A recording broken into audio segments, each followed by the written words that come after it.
Dimulai aja. Dimulai silakan. Baik, selamat siang. Assalamualaikum warahmatullahi wabarakatuh. Waalaikumsalam warahmatullahi wabarakatuh. Terima kasih atas kesempatannya. Pada pembelajaran hari ini, kami akan memaparkan kembali perkembangan selanjutnya untuk penyimpanan energi di Pertamina. Saya sendiri Fani Rizky Febrina, dan selanjutnya ada Dea Intan Fatia dan Trendy Prima Wijaya, di mana nanti kita akan membahas kelanjutan tentang BMS, perhitungan SOC baterai, dan thermal unbalance-nya. Untuk saya sendiri, saya akan fokus ke baterai manajemen sistem, di mana nanti pokok-pokok pembahasan yang akan saya bahas di sini adalah mungkin sedikit berbeda dengan kelompok sebelumnya, di mana karena base Pertamina ini sudah terpasang di Pertamina Pulau Gadung dan juga sudah dilakukan beberapa kali pengujian, maka kami di sini akan lebih fokus kepada hasil pengujian dari base Pertamina itu sendiri, kemudian bagaimana availability datanya, selanjutnya nanti kegagalan-kegagalan yang muncul dari pengujian di base Pertamina. Pertama, saya akan membahas tentang kegagalan pada base Pertamina itu sendiri. Di sini setelah kami simpulkan dari pembahasan pada presentasi pertama oleh Mas Trendy, telah dilakukan pengolahan di mana terlihat bahwa terjadi fluktuasi data yang cukup signifikan, banyak data yang terjadi kegagalan atau data yang tidak muncul. Maka oleh sebab itu dikelompokkanlah kegagalan di base Pertamina itu dari berbagai part. Ada part dari SCADA-nya, dari sistem BMS-nya, ada baterainya, TMS-nya, dan lain-lain. Kemudian di sini saya mengelompokkannya berdasarkan pengelompokan kegagalan dengan sistem FMEA, yaitu kegagalan berdasarkan modenya, efeknya, dan penyebabnya. Nah, di sini saya akan paparkan dari part SCADA dulu. Part SCADA di sini mode kegagalannya itu adalah kegagalan pada SCADA server, di mana kegagalannya adalah pada monitoring data yang disebabkan pada kegagalan komunikasi data. Selanjutnya ada konversi data, di mana efeknya adalah pembacaan data yang kurang tepat, penyebabnya adalah delay time. Kemudian kegagalan dengan mode data arus, di mana efeknya adalah estimasi SOC pada baterai tidak bisa dilakukan, sehingga penyebabnya sensor arus tidak bekerja dengan baik. Kemudian ada data tegangan, di mana penyebab efeknya adalah ketidakseimbangan nilai tegangan sel pada modul, di mana penyebabnya adalah delay time. Lalu selanjutnya ada data suhu, efeknya adalah suhu sel 15 lebih panas dibandingkan sel lainnya pada lip packing dari baterai Pertamina itu sendiri. Penyebabnya adalah karena modul lokal BMS dipasang dekat dengan sel 15, sehingga sel 15 terjadi ketidakseimbangan suhu di sana. Selanjutnya pada sistem BMS. Pada sistem BMS di sini, kegagalan mode yang kami perhatikan adalah pada sel balancing-nya. Selanjutnya, efek dari sel balancing ini adalah kondisi baterai tidak sama yang disebabkan karena penggunaan metode passive cell balancing yang kurang sesuai. Selanjutnya adalah mode dari kinerja BMS. BMS tidak bisa mengikuti perubahan degradasi kapasitas sel baterai. Penyebabnya, kenapa ini 333? Penyebabnya apa ya? Mungkin nanti saya akan jelaskan lagi nanti. Oke, tadi kesalahan waktu copy paste-nya, maaf. Selanjutnya, part pada baterainya, mode dari kegagalan di sini adalah baterai kembung. Efeknya adalah bisa meledak, dan kegagalan dari sini adalah karena proses charge discharge-nya atau dari karena ada short circuit dan lain-lain. Lalu juga pada kapasitas baterai, efeknya di sini adalah gradasi kapasitas baterai sehingga mempengaruhi kinerja baterai yang juga disebabkan oleh short circuit. Lalu selanjutnya adalah mode kegagalannya ketidakseimbangan suhu setiap sel pada modul, di mana efeknya di sini adalah kondisi setiap sel tidak sama dan susunan sel baterai penyebabnya. Kemudian pada part TMS, yaitu Thermal Management System, di sini yang diperhatikan adalah kegagalan dari kinerja dari TMS itu sendiri, yaitu terjadinya kenaikan suhu, penyebabnya adalah TMS belum bekerja dengan optimal, sehingga masih ada susunan baterai yang terjadi ketidakseimbangan. Selanjutnya di sini kami akan mengulas kembali tentang MASMBC BES Pertamina. Yang seperti dijelaskan kelompok sebelumnya, bahwa kita tahu MASMBC BES Pertamina ini terdiri dari 3 daerah. Mungkin sekedar review aja, ada lapisan bisnis, fungsi, komponen, informasi, dan komunikasi. Lalu pada bagian manajemennya ada proses, ada lapangan, stasiun, operasi, perusahaan, market. Lalu pada bagian subjek yang dituju ada untuk pembangkit, transmisi, distribusi, DER, dan pelanggan. Pada lapisan komponen di sini, lapisan komponen kita ketahui bahwa lapisan komponen ini akan menjelaskan perangkat-perangkat keras yang digunakan dalam sistem BES Pertamina itu sendiri. Nah, di sini bisa kita lihat bahwa terdapat klaster sistem baterai, ada inverter, ada sistem PLTS-nya, modul pusat, dan lain-lain. Nah, di sini lapisan komponen ini fokus kepada hardware-hardware yang digunakan dalam BES Pertamina. Selanjutnya pada lapisan bisnis. Pada lapisan bisnis ini merepresentasikan layanan proses dan bisnis yang mencakup tujuan bisnis, ekonomi, atau peraturan yang mendasari penggunaan sistem baterai. Di sini tujuan yang dicapai di sini itu adalah sebagai BS untuk renewable energy integrasi, untuk meningkatkan waktu guna baterai, untuk visualisasi kondisi sistem baterai dan PLS, dan sebagai integrasi dengan PV system dan mengurangi outage di sisi pengguna. Selanjutnya, pada lapisan fungsional di sini dia berfungsi untuk mewakili fungsi dan keterkaitan dalam hal domain dan zona yang menggambarkan fungsionalitas layanan atau komponen yang mendasarinya. Misalkan di sini dilakukan pemantauan baterai, manajemen baterai, estimasi baterai, historical data, pengukuran. Nah, di sini dilakukan ditujukan pada lapisan fungsional. Nah, untuk BES Pertamina sendiri bisa teman-teman lihat di slide di sini di MASMBC-nya. Selanjutnya pada lapisan informasi. Pada lapisan informasi ini itu menjelaskan standar model data yang mendasari objek informasi yang menggambarkan informasi yang sedang digunakan dan dipertukarkan antara fungsi, layanan, dan komponen.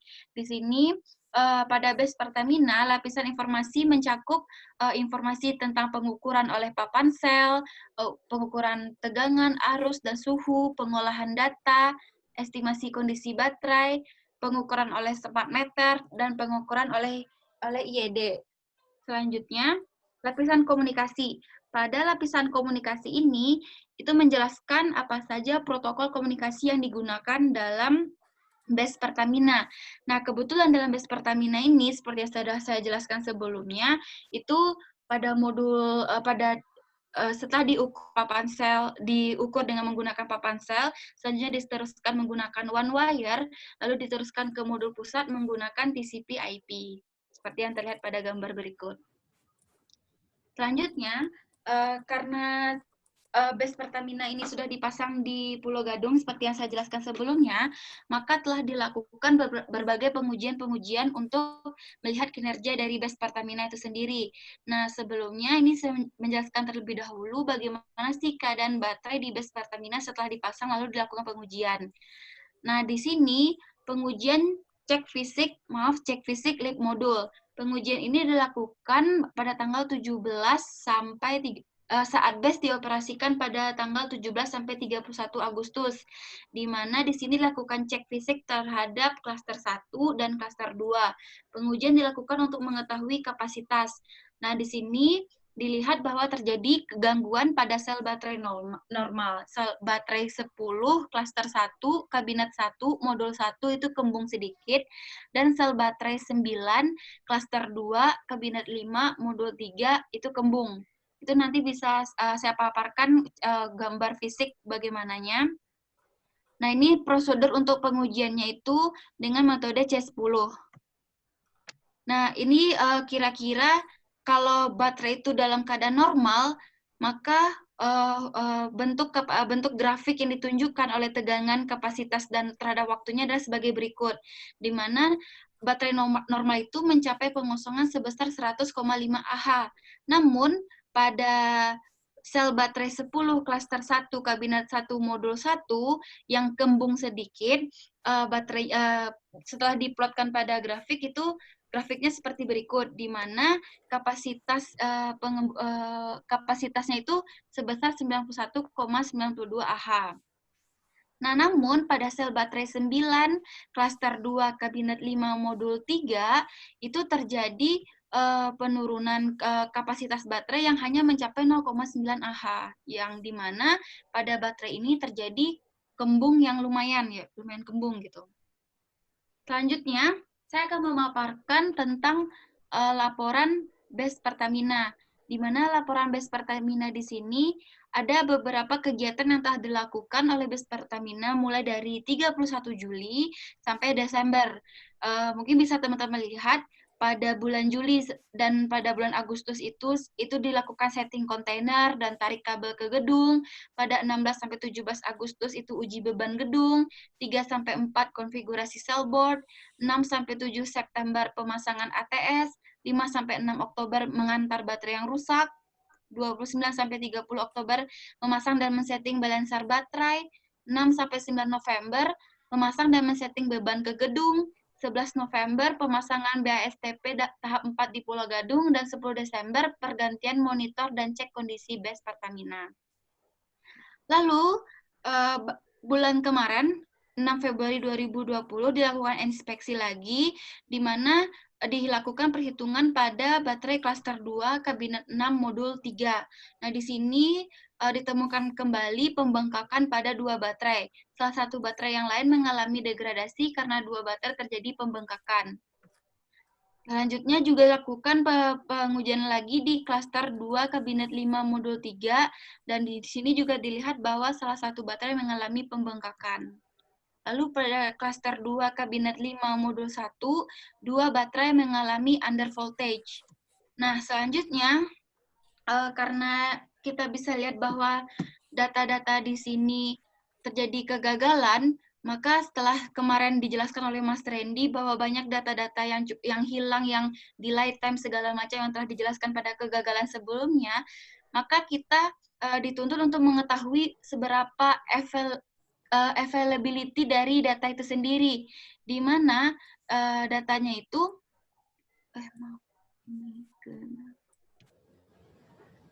availability itu adalah keadaan suatu mesin atau peralatan baik dalam kuantitas maupun kualitas sesuai dengan kebutuhan yang digunakan untuk melaksanakan proses operasi.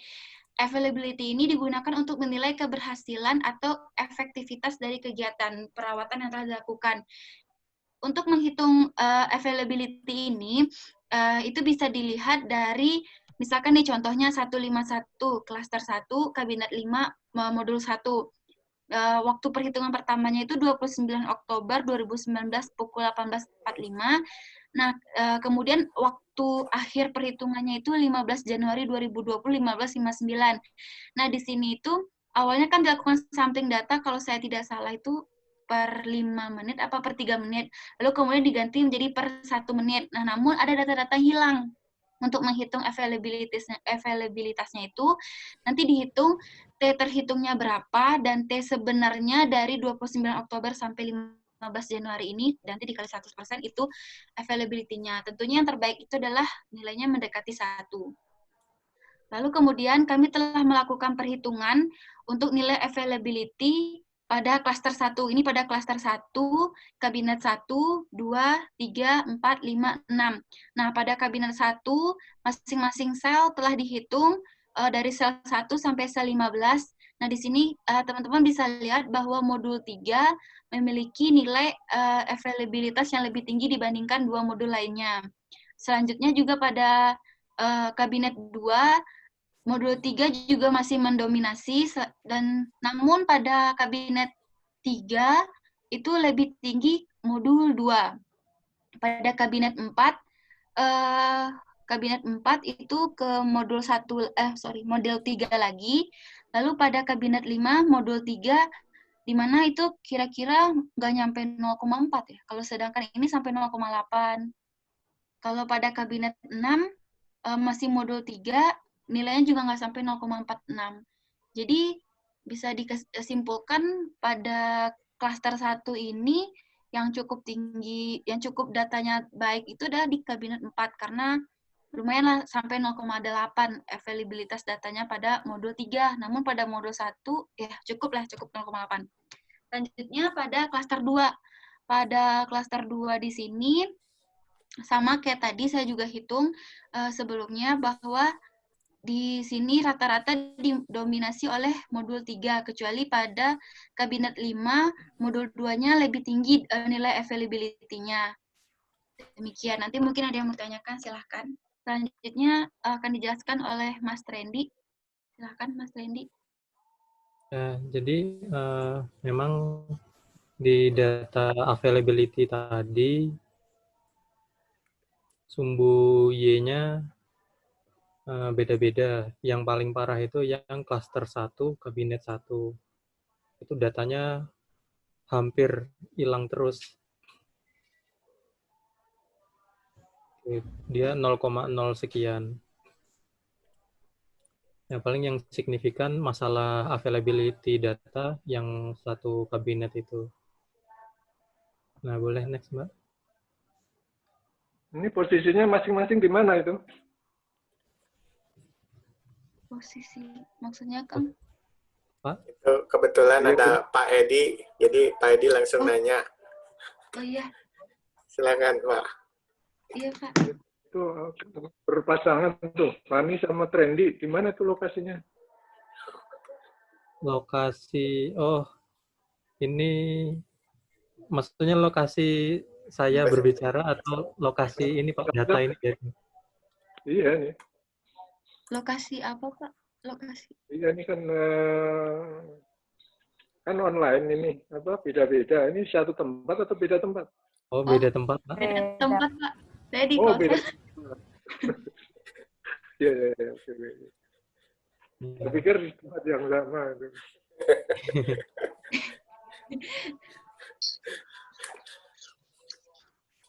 Oke, lanjutkan.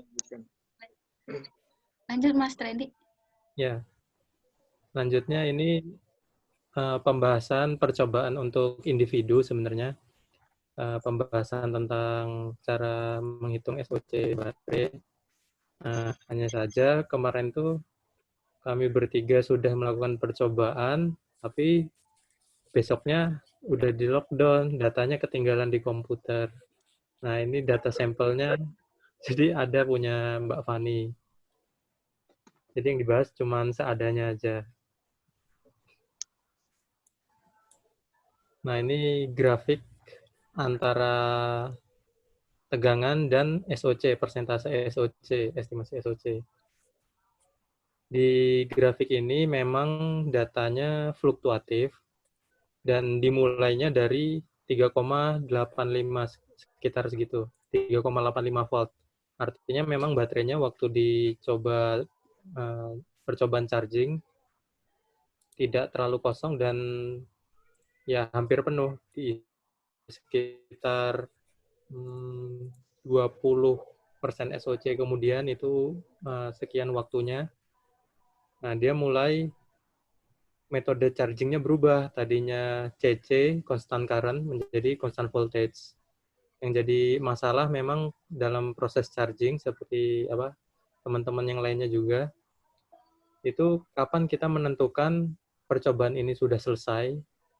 Itu kan idealnya sampai ketika constant voltage itu arusnya sama dengan 0.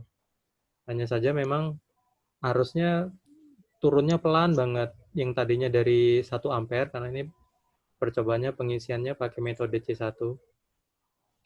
Nah, dari 1 ampere ke 0 itu lama banget, seperti ini di grafik. Kalau diakumulasikan ampernya itu kan nggak ada waktu. Ya, maksudnya. C3 bukan? Jadi sampai 8. Bilang lambat gimana? Dari mana informasinya? Nah, sebenarnya ini gimana, Pak? Nah kan di grafik nggak ada informasi waktu. Tapi diceritakan, oh ini Oh, charging lama gitu. ya ini mungkin maksudnya sumbu X-nya harusnya waktu sih, Pak. Ya kan SOC, bukan waktu. Iya. Jadi nanti SOC itu maksudnya dihitung dari konversi arus dikali waktu pakai kolom counting. Mm-mm. Jadi ini rasanya sumbu X itu lebih ke jumlah Kalau muatan. lama atau tidaknya kan tergantung tadi, ini kan charging C1 toh. Iya, Pak. Ya makanya kalau C1 udah tertentu sekian jam gitu loh. Ya. Jadi ini nggak ada, memang sudah nggak ada pembicaraan lama atau enggaknya, malah C1 sekian, C2 sekian, 2C sekian. Gitu kan. oh, iya.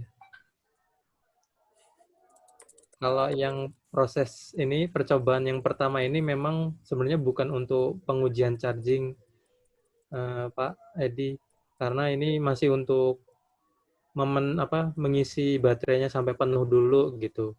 Nanti Ya. percobaan yang sebenarnya itu sesudah charging yang pertama ini, nanti habis ini ada discharging sampai kosong, lalu charging sampai penuh gitu, satu siklus, dan seterusnya.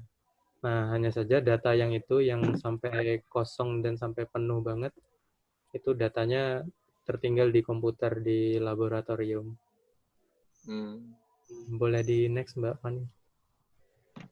Oh ini operatornya satu orang ya tapinya ya? Iya, Pak. Iya, Pak. Oke. Nah, ini ya sama lah, hanya masalah sumbu X-nya tadi, Diganti. estimasi muatannya, jadi ini kapasitas ampere hour. Sebenarnya memang kurang kurang pas kalau disebut tadi itu SOC dalam persentase, karena kita belum tahu 100%-nya kan berapa. Boleh next, Mbak Fani? Nah, kalau yang kurva discharging-nya dari alat load controller-nya itu cenderung lebih halus, dan memang tersedia data ininya, alat itu sudah menghitung estimasi SOC secara kolom counting juga gitu.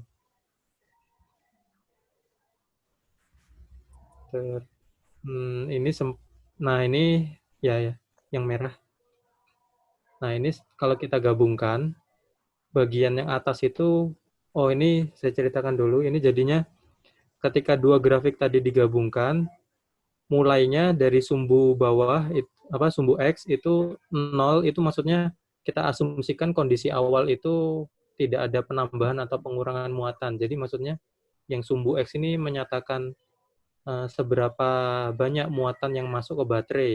Kalau bergeser ke kanan, itu yang sebelah atas, itu berarti kondisi charging, berarti mengalami penambahan muatan secara dihitung ampere dikali berapa waktunya.